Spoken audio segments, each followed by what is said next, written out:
here in Oregon to reopen at least in some capacity where she had just closed them down. So while it didn't affect schools, it affected all those small business owners in Oregon. And so, like I said, we totally count that as a win because it changed something that allowed us to move on and get closer to some kind of like a normal place where we just learned to live with COVID like we live with the cold and we live with the flu. Yeah, I don't like something that you said earlier was that in 2021, everyone else, I mean, I can vouch for this. I lived in Arizona by then. We all went back to school. And you guys were still like, keep the kids home. And the teachers are scared of getting COVID and blah, blah, blah. And you said some moms were like, okay, well, we're used to it now. And it's like, hold on a second. We just changed the baseline for what's normal. Mm-hmm. Kids don't go to school. You just got acclimated to that. Like, that's what they're trying to do. And that makes me mad. I wonder sometimes, I remember when my kids were in school. And I remember there being this, you'd have your teacher night, parent-teacher night, where you come and you meet the teachers, see the classrooms, the whole thing. And I remember sitting in these things where it was all about babying the teachers. Okay, seriously. It was all about what can we do to help the teachers? What can we do to give the teachers? Who's going to make gifts for the teachers? I finally stood up halfway through this meeting and said, can we talk about our students? Yeah. And I got the most evil eyes from like, oh my God, who is this woman who doesn't care about our teachers? No, I care about our teachers, but they did choose this profession. Mm-hmm. And why are we babying them and not looking out for the kids? And I felt like, I actually felt, maybe I'm wrong. I'm probably going to get a little hate for this. I mean, do teachers just want to stay home with their kids in their pajamas? Is that what happened? Because I didn't understand why this continue and still is such a big deal to the teachers that don't want to be in the classroom. Yeah, definitely. And like I said, teachers were given priority for the vaccine when it first came out here and over, the elderly and the most vulnerable. So we vaccinated them in order to get our kids back to school sooner. And then those government teachers unions, pushed back so hard. And it was honestly like from a parent's view, it was so frustrating that, schools are supposed to be all about kids. This is supposed to be like a student first, system, and it's not. Mm-hmm. And, I think that it hasn't been for a long time. And I think this just woke up a lot of parents to see where the power centers lie and where the money is. And I think that a lot of parents have been awoken to that. Mm-hmm. And I really hope that they don't just idly sit by and say that's okay, because it's not okay. Right. Hey, tell me if this rumor is true. I still keep up with a lot of stuff in Oregon, and I swear I saw some moms saying that kids, I don't know how this prevents COVID, but kids were literally having to sit separate outside and like eat their lunch on the ground, like outside in the freezing cold in the rain. Is that true? Yeah, so it is. And it kind of varies school district by school district. And we're lucky because we live in this, small town outside of Portland where our kids have been eating inside the entire year. And we haven't had big outbreaks. They've been perfectly fine. But yet in Portland, you've got kids out in like 40-degree weather sitting on buckets at lunch to social distance, completely separated from their peers. And they're forced to eat lunch outside, and it's happening all over the Portland area. And it's honestly, our kids shouldn't have to go through this. I mean, you can go to a restaurant and you can take off your mask. Yep. Is this still happening? Is this happening right now? Yeah, well, not right now because we're on Christmas break, but before break it was. And I think going back, in the next week, I think it will continue to happen. I mean, our prisoners are eating inside. Right. Oh, my gosh, right? I'm sure the teachers are eating inside because they're fully vaccinated, even though they can still catch COVID and not spread it to kids who pretty much can't catch COVID. MacKensey, are you finding that parents are caving in and just getting their kids vaxxed and all of the things so that they can, quote, quote, go back to normal? Yeah, we've really seen kind of like a 50-50 split. Luckily, here in Oregon, they have not forced a vaccine mandate for kids yet. Now, we know that Governor Kate Brown always has something up her sleeve, so we are under no illusion that it couldn't eventually happen. But so far, we've been lucky enough, it's been left up to the choice of the parents, as it should be. Right. But they are starting little things like different quarantine rules if you're exposed as a vaccinated child versus an unvaccinated child.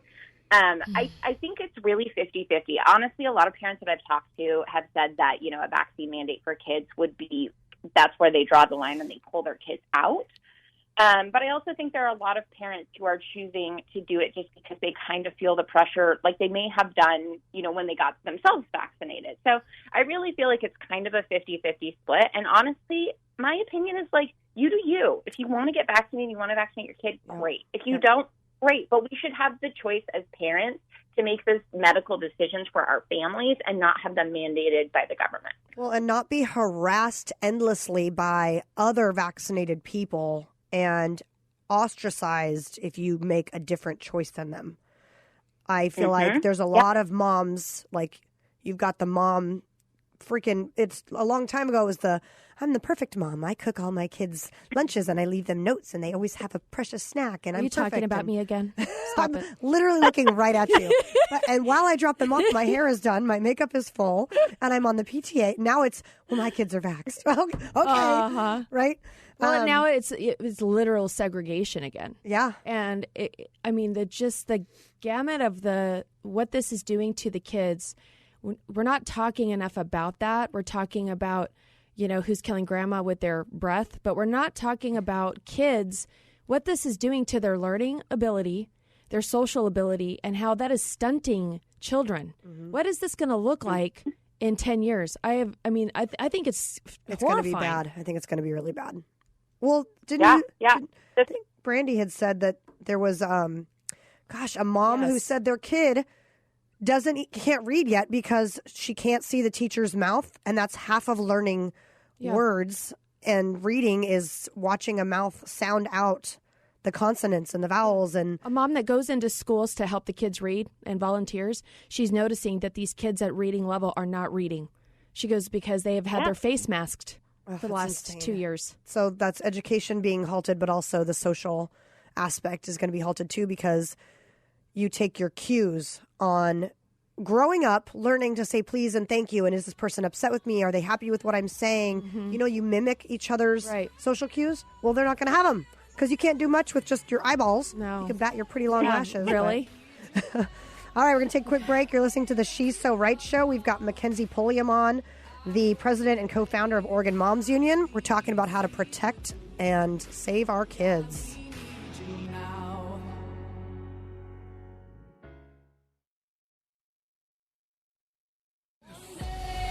Welcome back, guys. You're listening to the She's So Right show with Brandie Barclay, Lindsey Graham, and today's special guest, MacKensey Pulliam, the president and co-founder of Oregon Moms Union. Being the mama bears that Brandie and I both are, we are talking to MacKensey about protecting kids in Oregon, which is kind of ground zero right now, and what she's doing to fight back on kids eating lunch outside in the freezing rain. That's really healthy when there's a virus going around. Right? Let's go sit outside in the rain and eat by ourselves every day. Literally, the term is, put your jacket on, you'll catch a cold. Well, now you're going to catch COVID. Like, it's just so silly. I was just saying earlier, MacKensey, like, I laugh because if I don't laugh, I'll cry. That's how bad this is. I mean, yeah.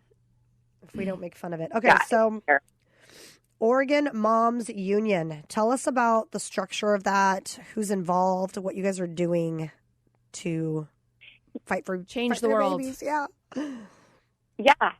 So what we kind of learned, last spring, just in talking to different parents around the state, is that so much of this is really local, and there's these big state mandates and whatnot, but really there's so many issues that are so specific to each individual school district that we decided that we wanted to kind of create this army of moms and parents and get like real boots on the ground to help parents be able to advocate at that local level with their school boards. So we created this program where we have a school district captain, and the goal is to get one in every single school district in Oregon. And there's 197 of them, so that's a really big goal. Right now we're at about 70 school districts, so we're well on our way. Nice. And kind of what these school district captains do is they help to organize local parents, because they feel like school boards are so good at making you feel like you're the only one, the only parent that feels that way. Yeah. And so we're trying to bring parents together so they can realize that, there's a group of parents that feel this way. It's not just you. you've got support, and bring them together and get them to go to those school board meetings and email their school board and be active, because as we all know, there's strength in numbers. And if we don't allow them to tell us we're the only ones that feel that way, then all of a sudden, we have this much larger voice. So that's kind of really our big push right now, is getting school district captains in as many school districts here in Oregon as we can. That's so amazing. So where do we have, I think, a lot of listeners in Oregon still, because that's where my fight started. How do people find the link to apply or to contact you or whatever?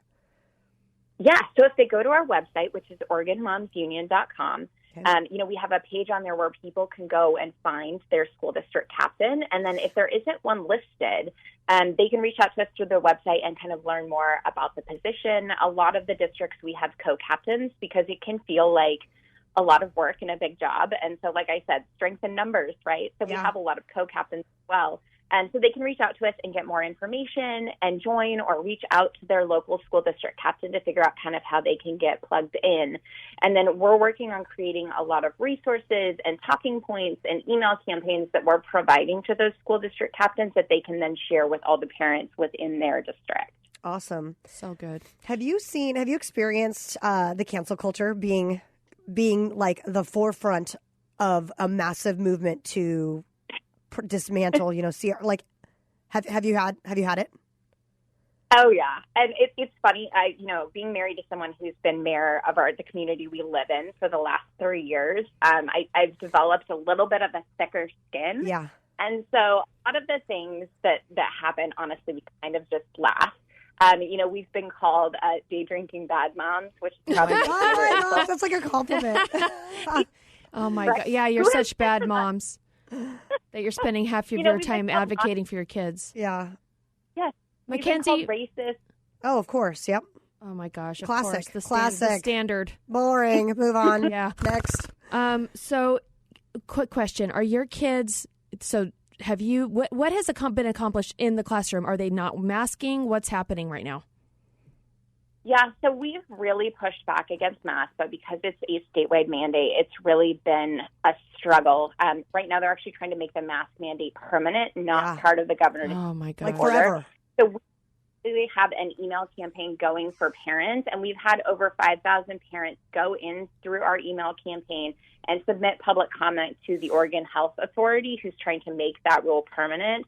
So we're just trying to remove the barriers for parents and help them be able to take action and, submit public comment, send emails, whatever it is they need to do in order to, take action for their kids. Right. Well, I lost my train of thought. There's so much your Omicron. It's your Omicron brain. I know. Right? I'm dying of COVID as we speak. Oh my gosh. I should have played that off as a PR stunt and just fell over on the chair. That would be less embarrassing. So, MacKensey, one of the things I just wanted to say, first of all, thank you. Thank you. And although you're on the radio here in Arizona, I hope that this encourages Arizona parents, not just moms, Arizona parents. We can organize, and we must. We must be more organized. We have to dial into our local community. It happens. If you're not letting it happen in your house, your school, your church, you're holding the line. Thanks, MacKensey. We'll be right back. God, we need you now.